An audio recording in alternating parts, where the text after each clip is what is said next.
She called me on a Tuesday. I remember because I'd just come in from shoveling the driveway. We'd had a late dump of snow in November, the wet, heavy kind that sticks to everything, and I was still pulling off my boots when my phone buzzed on the kitchen counter. "Dad, I need to tell you something." My daughter's voice had that particular flatness she uses when she's already decided something and is just informing you after the fact, not asking. Telling, "We found a buyer for the cottage. They want to close before Christmas." I stood there in one boot, the other still in my hand, and I felt the floor shift a little under me, not metaphorically. My knee had been bad since October, and I almost actually went over. "The cottage," I said. "Yes, Dad, the Muskoka property. We've been over this." We hadn't been over this. Not the way she was making it sound, like we'd had a reasonable adult conversation and reached a mutual understanding. What we'd had, 3 weeks earlier, was my son-in-law sitting across from me at my own kitchen table, telling me the property taxes on the lake house were unsustainable and that I should think about liquidity. He'd used that word, liquidity, and smiled at me the way you smile at someone you've already written off. I told her I needed some time. "The offer is conditional. They need an answer by Friday." A pause. "I've already signed on your behalf, Dad, the power of attorney you gave me when you had the hip surgery. I just need you to not make this complicated." I almost laughed. I almost told her right then and there. But something stopped me. The same instinct that had kept me alive in business for 38 years. Don't show your cards until you know who's at the table. "All right," I said. "I heard you." And she hung up believing she'd won. My name is Douglas. I am 67 years old. I spent my career as a structural engineer, mostly bridges and overpasses. I have designed or overseen the construction of infrastructure that hundreds of thousands of people drive over every single day without giving it a second thought, which is exactly how good infrastructure should work. Invisible, reliable, unnoticed until it isn't. I retired 4 years ago, after my wife Eleanor passed. We'd planned to do it together, the retirement. We had a whole list. The Trans-Canada in an RV, a cooking class in Montreal, winters in Victoria instead of fighting the ice in Barrie. We never got to any of it. After Eleanor died, my daughter, her name is Sandra, started coming around more. She and her husband Neil would drive up from Toronto on weekends, and at first it was kind. It was grief, shared. We would sit on the porch of the Muskoka cottage and watch the water and not even talk much, and it helped. Then gradually the visits changed in quality. Neil started asking about my finances, not rudely at first, just casually, the way he asks about everything, with that MBA graduate air of someone who believes numbers are the only language that matters. He works in commercial real estate, and he has strong opinions about dead capital. He once referred to a family photograph as wall clutter. My son David lives in Vancouver. He and I talk on the phone every Sunday. He's a physiotherapist, good with his hands, good with people. He'd warned me about Neil 2 Christmases ago. "Sandra's changed since she married him, Dad. Just be careful what you sign." I'd brushed it off. She was my daughter. She was Eleanor's daughter. She had her mother's eyes and her mother's way of tilting her head when she was listening. I should have listened to David. The cottage had been in Eleanor's family since 1971. Her parents had bought a modest place on a small lake near Gravenhurst, and Eleanor and I had spent every summer of our marriage there. We'd repaired it, expanded it slowly and carefully over the decades, added a proper dock, insulated it for 3 seasons. Our kids had learned to swim there. David had caught his first fish off that dock. Sandra had gotten her first period there, and Eleanor had sat with her for hours on the end of the dock, talking, the two of them dangling their feet in the water. When Eleanor's parents passed, the cottage came to Eleanor. When Eleanor passed, it came to me. I'd given Sandra that power of attorney during my hip surgery 18 months earlier, because I had no reason not to trust her, and the surgeon had explained quite seriously that at my age a general anaesthetic carried real risk. David had been in the middle of a work trip to Calgary. Sandra was right there. It had felt like the natural thing. A PO for personal care and property. Standard language. I'd signed it in the hospital the day before the procedure, with a legal aid notary the hospital uses. I hadn't reviewed it closely. That was my mistake. Not the only one, but the original one. After Sandra's call, I sat down at my kitchen table and I stayed there for a while. The snow outside had turned the yard the color of paper. Everything was very quiet. Then I called Roger. Roger Chalmers had been my lawyer for 22 years. He'd done the conveyance. When Eleanor and I bought the Barry house, he'd handled Eleanor's estate, and he had a long memory and a patient manner that I had always found steady. His receptionist put me through immediately. Sandra signed a purchase agreement, I told him. Muskoka property. Using the PLA I gave her after my surgery. A pause on his end. Do you want to sell the cottage, Douglas? No. All right. I could hear him already pulling something up on his screen. Tell me everything. We talked for 40 minutes. When I hung up, I knew 3 things I hadn't known before. First, that a power of attorney can be revoked at any time in writing as long as the grantor is mentally capable, and I very much was. Second, that a purchase agreement signed under a PLA can be contested if the attorney acted against the grantor's known wishes or interests, particularly for a property with sentimental and family history. And third, that Eleanor, without ever telling me, had added a clause to her original transfer of the cottage into joint ownership that specified the property could not be sold within the family without unanimous agreement of all direct descendants. I had never read that clause.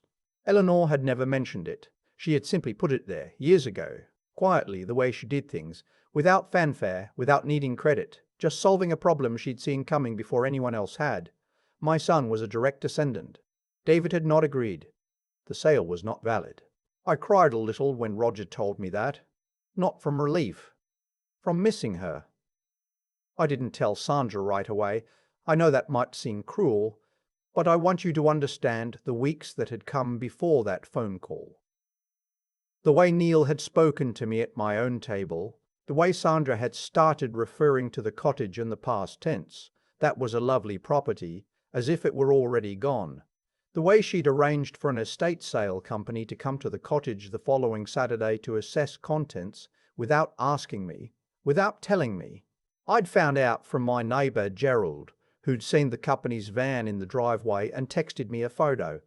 That week I drove to Gravenhurst myself, 2 hours each way on the 400, which at my age in November is not a small thing.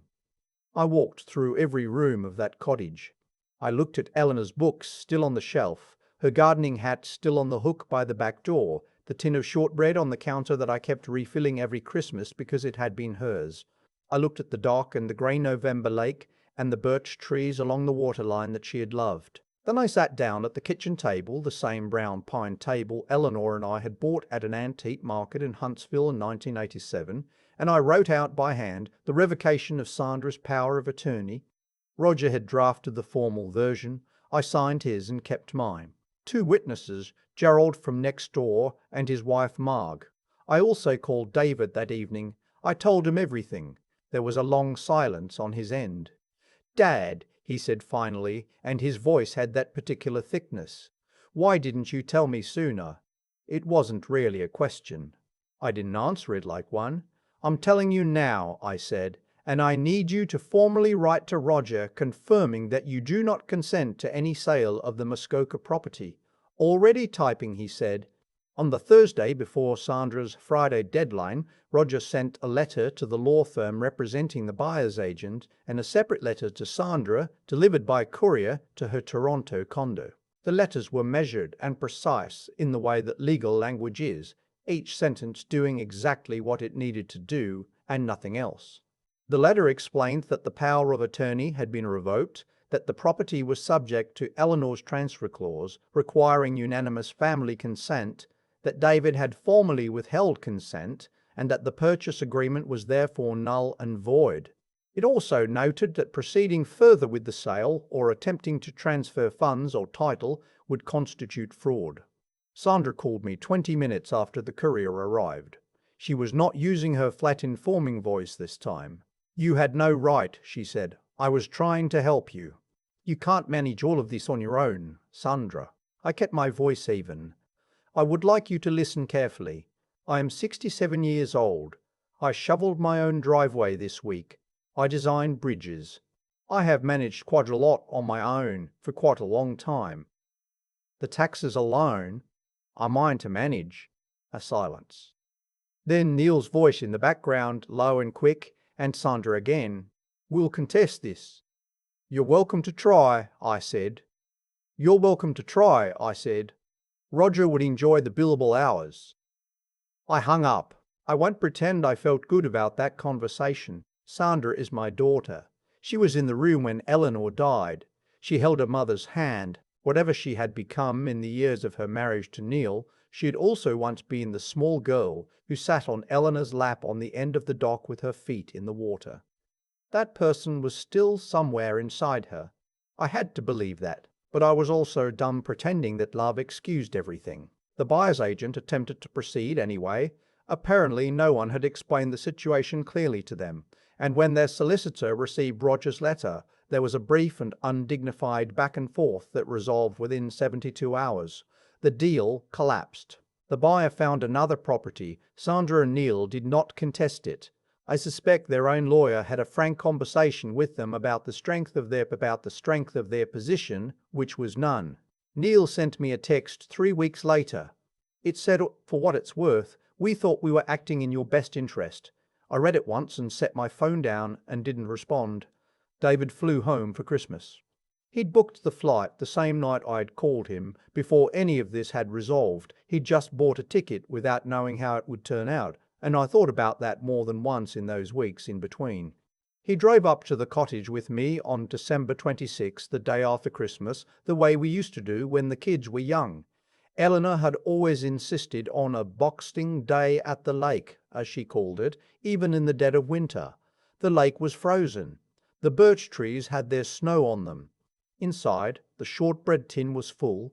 The gardening hat was still on the hook. David and I made coffee and sat at the round pine table, the same table, and we didn't talk about Sandra or Neil or legal letters. We talked about his work in Vancouver, about a patient he was proud of, about whether I should finally buy a proper snowblower instead of shoveling the drive at my age. Mum would say, "Get the snowblower," he said. Your mother would say many things, I said. We sat there for a long time. I have spent a lot of time in the months since thinking about what I would tell other people my age who find themselves in a similar position. Not advice exactly, more like things I wish I had known earlier. The first is that paperwork matters more than trust, and this is not cynicism. It is just the shape of things. Eleanor knew it. She had put that clause in a document I hadn't read, and it saved something irreplaceable. The people who love us most leave us the best protections, quietly, without making a fuss. The second is that the moment someone you love starts treating your life like a problem to be efficiently resolved, you are allowed to say no. You don't have to be grateful for the efficiency. You don't have to make it easy for them. You are allowed to pick up the phone and call your lawyer, which is what the phone is for. The third is this, and I feel it most when I am up at the cottage, sitting on the dock in the spring when the ice finally breaks up and the lake goes back to being a lake. What we are really protecting when we fight to keep the things that matter is not the asset. It is the people those things still hold. Eleanor's books, Eleanor's hat, the short red tin, the dock where she sat with our daughter, both of them dangling their feet in the cold water, talking about things I will never know. I am still here. The cottage is still here. The lake does what it has always done. That is enough. I think about Eleanor's clause a lot. Not the legal language of it. I never did read that part closely enough, but the act of writing it. She'd sat down at some point, years before she got sick, years before any of this was even imaginable, and she had thought, someone might try to take this, and she quietly made sure they couldn't. That's the thing about integrity. It doesn't announce itself. It just does the work and moves on. Eleanor never told me about that clause because she didn't need credit for it. She just loved the cottage, and she loved our family, and she knew that love sometimes means putting something in writing so that the people who come after you can't undo what mattered. I didn't have that kind of foresight when I signed the power of attorney. I signed it in a hospital gown the night before surgery because my daughter was standing there and I trusted her. And I've had to sit with the fact that the trust wasn't wrong exactly. Sandra had been worth trusting once, But that trust without documentation is just a wish. It's not a plan. At 67, after a career spent making sure bridges don't fall down, I should have known the difference. What saved me wasn't luck. It was a woman who had thought more carefully than I had, and a son who picked up the phone on the first ring, and a lawyer I'd paid for 22 years to be steady when I needed him. And yes, it was also me, getting in the car and driving 2 hours to Gravenhurst in November, walking through every room, making a decision. That matters too. You can know you've been wronged and still do nothing. I've watched people do nothing their whole lives waiting for someone else to fix it. I decided I wasn't going to be that person.